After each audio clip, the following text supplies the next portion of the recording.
Hello बच्चों, let's see this question. तो इस क्वेश्चन में अपन को क्या बोला है कि अपन को एक असर्शन दिया हुआ है और एक रीजन दिया हुआ है। तो असर्शन में क्या बोला है कि एक पार्टिकल रेस्ट पे है और वो ब्रेक हो जाता है तो दो पार्टिकल्स के बीच में जिनके मासेस डिफरेंट है, और जो दोनों पार्टिकल्स जो होते हैं वो डिफरेंट डायरेक्शन में फ्लाई ऑफ कर जाते हैं। तो अपन इनको इसने बोला है कि इनकी डी ब्रोगली वेवलेंथ जो होगी वो डिफरेंट होगी, और इसका रीजन दिया है कि उनकी स्पीड डिफरेंट है।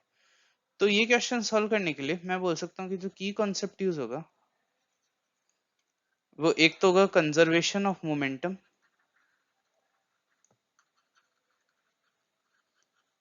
और एक होगा डी ब्रोगली वेवलेंथ।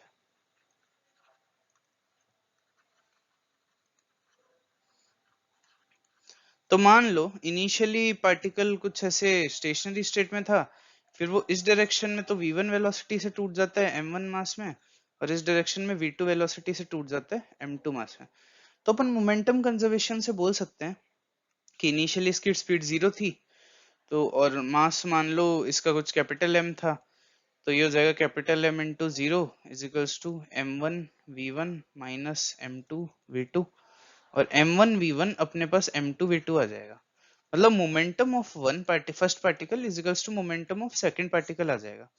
और डी ब्रोगली वेवलेंथ का फॉर्मूला क्या होता है, h अपॉन p। मतलब और इसमें p क्या होता है, मोमेंटम। तो अगर इन दोनों पार्टिकल्स का मोमेंटम सेम है तो इनकी डी ब्रोगली वेवलेंथ भी सेम होगी, क्योंकि h तो कांस्टेंट है, ये तो कांस्टेंट है।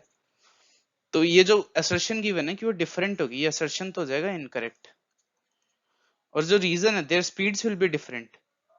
अब m1 v1 equal to m2 v2 है, तो v2 बाई v1 की वैल्यू क्या आ जाएगी, m1 बाई m2, और इसने बोला कि मास इक्वल नहीं है तो ये नॉट इक्वल टू 1 होगा, मतलब v2 not equal to v1। तो इनकी स्पीड्स डिफरेंट है, ये करेक्ट है। तो अपना असर्शन तो हो गया इनकरेक्ट और अपना रीजन हो गया करेक्ट। तो इसका आंसर हो जाएगा डी, मतलब option 4। So the final answer is 4. Hope you understand it well. Best of luck.